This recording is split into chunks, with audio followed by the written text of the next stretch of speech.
Abdul Karim Telgi railway station पर फल बेचने वाला एक लड़का जिसने 22,000 करोड़ रुपए तक का घोटाला कर दिया। आपने अब तक कई घोटालों के बारे में सुना होगा, लेकिन आज हम जिस घोटाले की कहानी और इस पूरे घोटाले के पीछे जिस आदमी का हाथ था उसकी कहानी बताएंगे तो आप शायद इस पर यकीन नहीं करेंगे, क्योंकि ये घोटाला 1,000-2,000 करोड़ का नहीं था, बल्कि आज़ाद भारत का अब तक का सबसे बड़ा घोटाला। और इस घोटाले का ऐसे व्यक्ति ने अंजाम दिया था जो कभी रेलवे स्टेशन पर ठेला लगाकर फल सब्जियां बेचा करता था। दोस्तों, ये घोटाला स्टैम्प पेपर घोटाला और इस घोटाले का मास्टरमाइंड था अब्दुल करीम तेलगी। महाघोटाले की पूरी कहानी का सबसे भ्रष्ट बात यह है कि बाद में सरकार ने इस घोटाले को कानूनी मान्यता दी थी। आखिर वो कैसे, जानते हैं सब कुछ इस वीडियो में।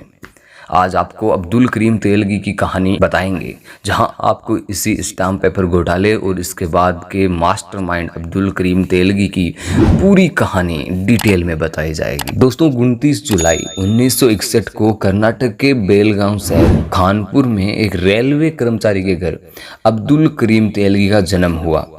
क्योंकि अब्दुल करीम तेलगी के पिता रेलवे में नौकरी करते थे, इस कारण परिवार की आर्थिक स्थिति ठीक ठाक थी। लेकिन कहते हैं ना कि वक्त हमेशा एक जैसा नहीं रहता। कुछ अब्दुल करीम तेलगी के साथ ऐसा ही हुआ। जब तेलगी की उम्र सिर्फ 7 साल से 8 साल की थी तो बीमारी की वजह से उनके पिता की मृत्यु हो गई। इसके बाद परिवार की हालत इतनी बदतर हुई, तेलगी का परिवार रेलवे स्टेशन पर ठेला लगाकर फल सब्जियां और मूंगफली बेचने का मजबूर होकर परिवार की बिगड़ती हालत को देखते हुए करीम तेलगी ने अपने परिवार के काम में हाथ बटाने लगा और इसे भी फलों का एक ठेला रेलवे स्टेशन पर लगाना शुरू कर दिया।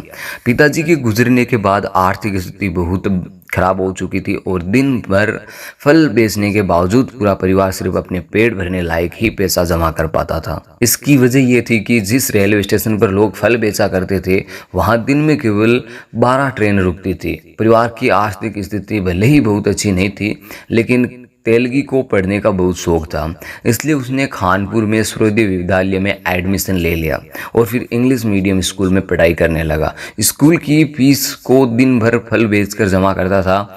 जैसे जैसे उम्र बढ़ी, इसकी पढ़ाई की आगे बढ़ती गई और उसने बीकॉम की पढ़ाई पूरी कर ली। साथ ही छोटी मोटी कंपनियों में काम भी करने लगा, लेकिन अब्दुल करीम तेलगी का बहुत कम समय में ज़्यादा पैसा कमाना चाहता था। इस कारण उसने कई कंपनियों में जॉब भी पकड़ी, रिजाइन भी कर दिया। कई कंपनी वालों ने तो काम की लापरवाही और टारगेट अचीव नहीं करने के कारण करीम तेलगी को जॉब से निकाल दिया।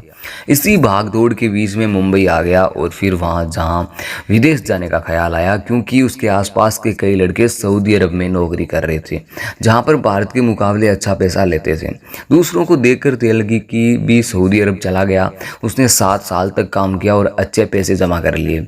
वहाँ रहते हुए उसने महसूस किया कि काफ़ी लोग ऐसे हैं जो खाड़ी देशों में आना चाहते हैं, लेकिन पेपर में खामी होने की वजह से नहीं आ पाते, फिर उनका पासपोर्ट नहीं बन पाता है।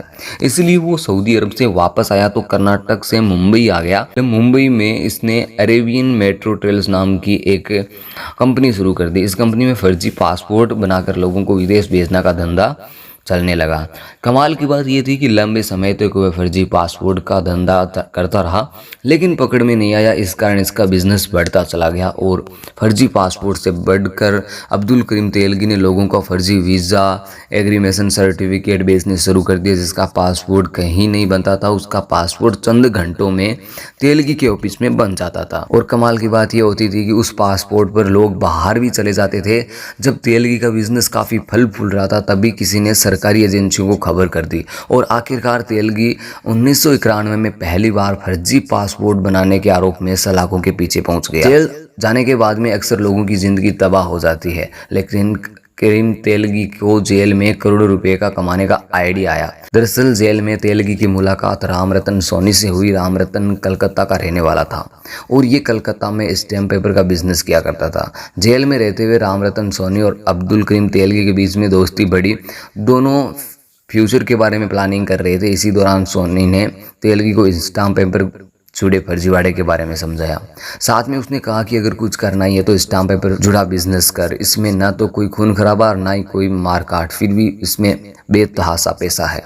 तेलगी को रामरतन सोनी का आइडिया बहुत पसंद आया और वह जैसे ही फर्जी पासपोर्ट बनाने की जोड़ मिली, सजा पूरी करने के बाद जेल से बाहर आया, वैसे ही उसने स्टाम्प पेपर कि धंधे में उतरने की तैयारी कर ली जेल से। बाहर आने के बाद भी कुछ समय तक तेलगी रामरतन के लिए काम करता था, लेकिन टेलीकॉम कंपनी रामरतन सोनी का एड्रेस सिस्टम और न्यूलिजिशन स्टाम्प पेपर बेचना था। इसके बदले सोनी से कमीशन देता था। कमाई अच्छी हो रही थी, लेकिन इतने में तेलगी का मन कहाँ मानने वाला था। वो तो बस कुछ बड़ा करना चाहता था कि जिसकी कोई मिसाल नहीं।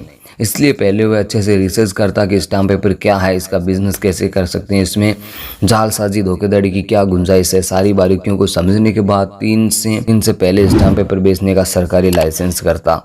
ऐसा उसने इसलिए किया ताकि आदमी जो करे वो किसी को शक ना हो प्लान के मुताबिक। अब स्टाम्प पेपर छापने के लिए उसने मशीन की ज़रूरत थी, लेकिन बाहर से मशीन खरीद कर इस्तेमाल करना असंभव था। इसलिए अब्दुल करीम तेलगी ने अपना शातिर दिमाग लगाया और उसमें रिसर्च के दौरान पाया कि भारत सरकार की स्टाम्प पेपर प्रिंट करने की फैक्ट्री है, जहाँ पर मशीन ख़राब हो जाती है तो उसे नीलाम कर दिया जाता है। अब्दुल करीम तेलगी सीधे इंडियन सिक्योरिटी प्रिंट प्रेस जाता, जहाँ उसने सारी जानकारी इकट्ठा करता। अब मशीन की नीलामी होगी, लॉबी में मशीन खरीदने की प्रक्रिया जारी है। क्या है, सारी जानकारी इकट्ठा करने के बाद जब वो कुछ दिनों में खराब हो जाते पेपर प्रिंटिंग मशीन की नीलामी होती तो करीम भी बहुत ऊंची कीमत देकर मशीन खरीद लेता। अमूमन मशीन खरीदने वाले लोग इसे रद्दी में फेंक देते हैं, लेकिन तेलगी दिमाग लगाते हुए उस मशीन को संभाल कर रखता और कुछ एक्सपोर्ट की मदद से गुपचुप तरीके से उस मशीन को ठीक करवा लिया। साथ में स्टाम्प पेपर प्रिंट करने के लिए ज़रूरी कागज़ और दूसरे मटेरियल का भी जुगाड़ कर लिया। ये सब चीज़ें हासिल करने में फैक्ट्री में काम करने वाले किसी अधिकारी ने अब्दुल करीम तेलगी की मदद की थी। इसके बदले में तेलगी ने उसे बहुत मोटी रकम दी थी। धीरे धीरे करीम तेलगी बड़ी मात्रा में गुप्त फैक्ट्री स्टाम्प पेपर छापना शुरू कर दिया। इसलिए नकली स्टाम्प पेपर का स्थान पर साथ मिलाकर बेचना शुरू कर दिया और धीरे धीरे नकली पर बिजनेस बढ़ने लगा। उससे काफ़ी सारे लोगों ने जॉब भी रख लिया। धीरे धीरे नकली स्टाम्प पेपर की सप्लाई पूरे देश में शुरू कर दी। आपको जानकर अचंभा होगा कि इस काम के लिए देश भर में करीम तेलगी ने लगभग 350 एवीएम के छात्रों को नौकरी में रख लिया था। उनका काम था कि बड़े बड़े कॉर्पोरेट ऑफिस में लेकर सरकारी दफ्तर में जाकर अब्दुल करीम तेलगी से ही स्टाम्प पेपर खरीदने की सेटिंग करें। अब्दुल करीम तेलगी जो स्टाम्प पेपर नकली तरीके से बनाता था वो कहीं भी देखने से नकली नहीं लगता था। साथ ही अपने ग्राहकों को पूछताछ पर वो बहुत किफ़ायती दाम में बेचता था। इस कारण धीरे धीरे स्टाम्प पेपर की ग्राहक बढ़ती चलेगी। इधर 1999 के बाद अगले 7 सालों तक भारत सरकार के अंतर्गत आने वाले स्टाम्प पेपर प्रिंट प्रेस में जितनी भी मशीनें रद्दी के भाव बिकने नीलामी आती थी, उन्हें करीम तेलगी बहुत ही ऊंची दाम में देकर खरीद लेता और फिर ठीक करवा कर उन्हें स्टाम्प पेपर प्रिंट करता था। कहा तो आगे भी जाता है कि करीम तेलगी का बिजनेस लेकिन तेजी से बढ़ गया कि इसमें पैसे के बल पर सरकारी प्रिंट प्रेस के बड़े अधिकारियों को खरीद लिया था और उनसे फैक्ट्री की अच्छी मशीन को भी खराब घोषित करवा कर नीलामी ले आता और फिर उसे खरीद लेता। धीरे धीरे करीम तेलगी का बिजनेस इतने बड़े लेवल पर बढ़ गया कि भारत के लगभग 25 राज्यों में तेलगी का फर्जी स्टाम्प पेपर पहुंचने लगा और लगभग 70 शहरों में कोर्ट कचहरी से लेकर हर सरकारी ऑफिस में होने वाले काम बस इसी फर्जी स्टाम्प पेपर पर होने लगे। लेकिन किसी को इस बात की भनक तक नहीं लगी कि 4-5 साल के अंदर ही करीम तेलगी के पास इतना पैसा हो गया कि उसने अधिकारियों को घूस देना बंद कर दिया, बल्कि इनके लिए महीने पर अधिकारियों को मोटी तनख्वाह देता था। बदले में उन्हें अधिकारियों को सिर्फ एक जगह पर यह फर्जी स्टाम्प पेपर पहुंचा देना होता था। मतलब अधिकारियों को सिर्फ मुंह बंद रखने और अपनी कलम को खामोश रखने के लिए लाखों रुपए मिलते थे। करीम तेलगी इतना शातिर दिमाग का था कि उसने साजिश के तहत लगभग पूरे भारत में असली सरकारी स्टाम्प पेपर को भी गायब करवाना शुरू कर दिया। इसके पीछे का लॉजिक ये था कि जब मार्केट में स्टाम्प पेपर की शॉर्टेज होगी तो उसका स्टाम्प पेपर अपने आप बिकेगा। ये उसका आइडिया काफ़ी काम कर गया और धीरे धीरे मार्केट में स्टाम्प पेपर की शॉर्टेज होने लगी और इसका जमकर फायदा करीम तेलगी ने उठाया। लगभग पूरे भी पेपर के मार्केट में भारत में कब्जा उसने कर लिया। उसकी पहुंच इतनी ऊपर तक हो गई कि सरकारी स्टैम्प पेपर का मार्केट में शॉर्टेज करवाने के लिए उसने साजिश के तहत अधिकारियों की विगत से सरकारी स्तर पर डिलीवरी ऐसी जगह पर करवा देता था जहां पर सरकारी ऑफिस भी नहीं होती थी, बल्कि वहां करीम तेलगी के आदमी होते थे। कहीं होती थी जहां उन जगहों पर सरकारी स्टैम्प पेपर महीनों तक यूं ही पड़े रहते थे। इस तरह से मार्केट में सरकारी स्टैम्प पेपर की शॉर्टेज होती चली गई और करीम तेलगी का बिजनेस दिन दुगुनी रात चौगुनी रफ्तार से बढ़ने लगा। कहते हैं ना, हर बुराई का अंत होना ही है। ऐसे ही करीम तेलगी के साथ भी हुआ। 1992 में जब नकली स्टाम्प पेपर बिजनेस शुरू किया था तो धीरे धीरे इस बात की खबर सरकारी एजेंसियों को भी लगने लगी थी, लेकिन इसके पास इतना पैसा हो गया था कि इसने पैसे से हर किसी का मुंह बंद कर दिया था। इसके बावजूद देश के अलग अलग हिस्सों में 1992 से साल 2000 तक करीम तेलगी के लगभग 25 से ज़्यादा मुकदमे दर्ज हो गए थे। इनका रसूख इतना ज़्यादा था कि आला अधिकारियों की मदद से ये हमेशा गिरफ्तारी से बच पा रहे थे। लगभग 8 सालों का स्टाम्प पेपर बीज का अंकुत संपत्ति बनाने वाले तेलगी आखिरकार नवंबर 2001 में पुलिस के पकड़ में आए। दरअसल बेंगलोर पुलिस को सूचना मिली थी कि एक चौकी पर एक ट्रक पकड़ा गया जिसमें स्टाम्प पेपर भरे हुए हैं। तुरंत पुलिस मौके पर गई और स्टाम्प पेपर से जुड़े कागजात मांगे, लेकिन ट्रक वाला कागज नहीं दे पाया। धीरे धीरे पुलिस हरकत में आने लगी। ट्रक को जब्त करने के साथ तत्काल ही कुछ लोगों को गिरफ्तार कर लिया गया। पुलिस समझ रही थी कि चोरों के पास स्टाम्प पेपर हो सकते हैं, लेकिन जैसे ही जांच आगे बढ़ी पुलिस को समझ आया कि खेल बहुत बड़ा है और फिर पुलिस ने इस मामले को छानबीन के लिए एक स्पेशल टीम बनाई। इसके बाद में दन दनादन लोगों की गिरफ्तारी होती गई और आखिरकार सबके तार अब्दुल करीम तेलगी से ही जुआ मिले। बात की भनक अब्दुल करीम तेलगी को भी लग गई थी। पुलिस के सामने आखिरकार उसका फर्जीवाड़ा आ गया और पुलिस उसके पीछे पड़ी, इसलिए रातों रात अंडरग्राउंड हो गया। पुलिस दिन रात अब्दुल करीम तेलगी के पीछे पड़ी थी, लेकिन तेलगी किसी के हाथ नहीं आ रहा था। इसी बीच पुलिस को खबर लगी कि तेलगी अजमेर शरीफ दरगाह पर जा रहा है। बस पुलिस को इसी मौके की तलाश थी। पुलिस ने बिना किसी गलती के वहाँ पे मौके पर तेलगी को गिरफ्तार कर लिया। अब जांच आगे बढ़ी तो खुलासे हुए, उनमें हर किसी के होश उड़ गए। दरअसल जांच के दौरान पता चला कि करीम तेलगी के ये 2 नंबरी स्टाम्प पेपर का बिजनेस पिछले 2 सालों से नहीं बल्कि 8 सालों से चल रहा है। जांच के दौरान टीम ने बताया कि उसने रामरतन सोनी के साथ मिलकर 1992 से पहले कानूनी तौर पर स्टाम्प पेपर बेचने का लाइसेंस भी हासिल किया था। लाइसेंस के दम पर उसने असली स्टाम्प पेपर के साथ नकली स्टाम्प पेपर को मिलाकर बेचना शुरू कर दिया था, जिसने काफ़ी कमाई हुई। उसके बाद साजिश के तहत प्रिंटिंग प्रेस की अच्छी मशीनों को खराब घोषित करवाकर नीलामी में उसे खरीद लिया और फिर उसे पेंट करते हुए नकली स्टाम्प पेपर धीरे धीरे पूरे देश में फैलाए। जाँच पड़ताल के दौरान खुलासा हुआ कि 1995 में 19 डिफाइन रामरतन सोनी के साथ करीम तेलगी का किसी बात को लेकर विवाद हुआ और दोनों अलग हो गए। इसके बाद तेलगी अकेले ही बिजनेस कर रहा था। उसने अपनी पहुंच के पैर भी इस्तेमाल करते हुए खुद की प्रिंटिंग प्रेस स्थापित कर ली। पुलिस लगातार तेलगी से पूछताछ कर रही थी, लेकिन तेलगी इस पूरे मामले में पुलिस का कहीं भी सहयोग नहीं कर रहा था। तो कोर्ट की परमिशन लेकर तेलगी को नार्को टेस्ट करवाया, जिसमें तेलगी ने बताया कि इस पूरे घोटाले में वो अकेला नहीं है, बल्कि कई बड़े राजनेता और आला अधिकारी भी शामिल हैं। नार्को टेस्ट के दौरान करीम तेलगी कई बड़े नेताओं के नाम भी लिया। बेंगलुरु पुलिस ने इस मामले की गहराई तक जांच कर रही थी, तभी SIT के एक अधिकारी की मौत हो गई और अपने हाथों कुछ ही दिनों बाद तत्काल मामले को CBI के हाथों में दे दिया। CBI जांच में बहुत ज़्यादा खुलासे तो नहीं हुए। कुल मिलाकर जांच सिर्फ अब्दुल करीम तेलगी के इर्द गिर्द ही घूमती रही। तेलगी ने जितने भी बड़े अधिकारियों को नेताओं के नाम लिया था, उन सभी को जांच के दायरे से लगभग बाहर कर दिया गया। जब CBI ने जांच अपने हाथों में ली तो खुलासा किया कि तेलगी का बिजनेस 25 राज्यों में 70 बड़े शहरों में ज़बरदस्त तरीके से फैला हुआ है। देश में लगभग 18 शहरों में अब्दुल करीम तेलगी के 36 से ज़्यादा करोड़ रुपए की प्रॉपर्टी का पता चला। इसके अलावा अलग अलग हिस्सों में 100 से ज़्यादा बैंक अकाउंट अब्दुल करीम तेलगी से जुड़े मिले, जिसमें करोड़ों पड़े। कुल मिलाकर जब इस पूरे घोटाले का आकलन किया गया तो CBI ने बताया कि पूरा घोटाला कम से कम 22,000 करोड़ से ज़्यादा रहा है। तब ये समय के इतिहास में सबसे बड़ा घोटाला था। हालांकि कई एक्सपर्ट का मानना है कि घोटाला 22,000 करोड़ का नहीं बल्कि पूरे 8 सालों में यह घोटाला कम से कम 1 लाख रुपए करोड़ का हुआ। पूरी जांच में के बाद में पता चला कि करीम तेलगी को 2006 में इस मामले में पूरे 30 साल की कैद की सजा सुनाई गई थी। इसके अलावा पूरे घोटाले को देखते हुए करीम तेलगी कोर्ट ने 200 करोड़ रुपये का जुर्माना भी लगाया। करीम तेलगी के साथ अन्य 6 लोगों को भी सजा मिली थी। करीम तेलगी बेंगलोर में जेल में रखा गया था। जेल में 16 साल जेल में रहते हुए 26 अक्टूबर 2017 को अब्दुल करीम तेलगी के मौके पर मौत होगी। तेलगी की मौत की वजह मल्टीपल ऑर्गन फेलियर थी। लेकिन तेलगी के वकील का कहना था कि इस पूरे घोटाले, स्टाम्प पेपर घोटाले में तेलगी महज एक प्यादा था और इस पूरे खेल में कई बड़े नेता शामिल थे। हालांकि 2001 में गिरफ्तारी के बाद तेलगी का मेडिकल कराने वाले पुलिस ऑफिसर ने दावा किया था कि 2001 में ही इस बात की पुष्टि हो गई थी कि तेलगी को एड्स है। आपको जानकर हैरानी होगी कि भले ही ये घोटाला 20,000 करोड़ का या 1 लाख करोड़ का रहा हो, लेकिन सरकारी एजेंसियों ने 20,000 करोड़ का आधा पैसा भी नहीं किया, क्योंकि ये पैसे कभी भी सरकारी एजेंसियों के हाथ लगे ही नहीं। करीम तेलगी के पास इतना पैसा था कि उसको अंदाज़ा उसे खुद नहीं था।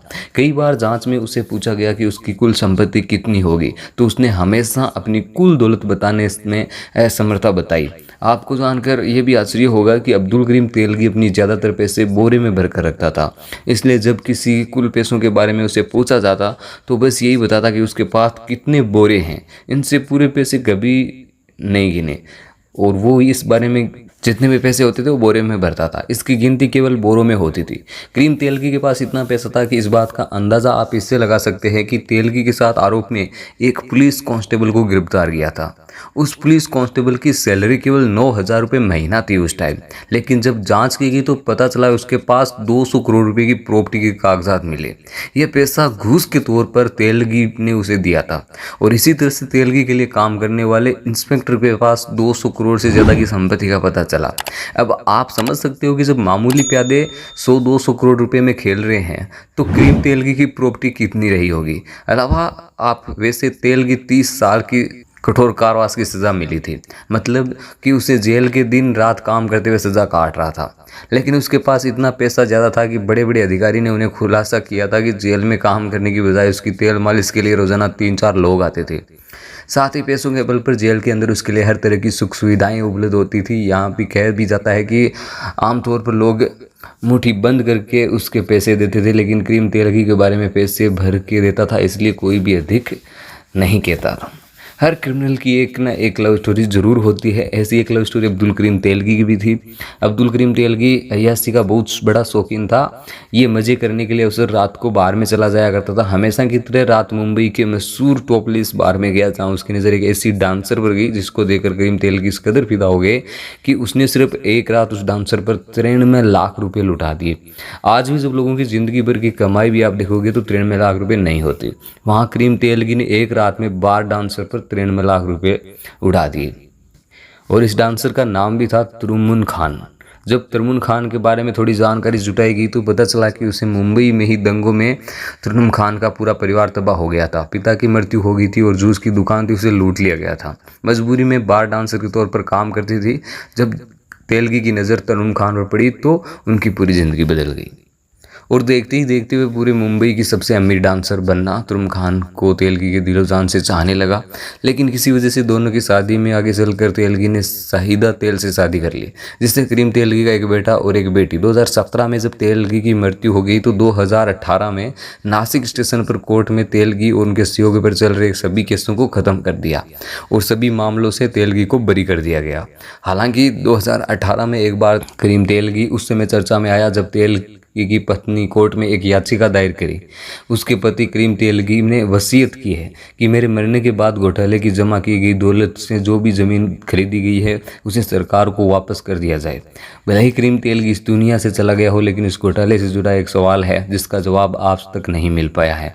तेलगी और उसके 10 से 20 प्यादों को छोड़कर कौन कौन इस घोटाले में शामिल है, इसका अंदाज़ा आज तक किसी को नहीं मिला। अब्दुल करीम तेलगी इतने पैसे कमाए थे, वो कहाँ गए? आज ही बहुत बड़ा रहस्य है इस पूरे घोटाले से जुड़ा कि सबसे बड़ा रहस्य है कि अब्दुल करीम तेलगी के लिए नकली स्टाम्प पेपर छापने के लिए अपनी फैक्ट्री कहाँ लगाई गई थी, इस बात का पता आज तक नहीं चल पाया है।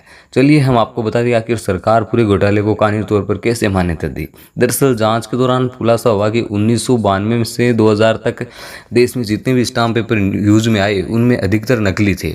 इस आधार पर कहा गया था कि गैर कानूनी स्टाम्प पेपर का हुआ काम भी हुआ और गैर कानूनी माना जाएगा।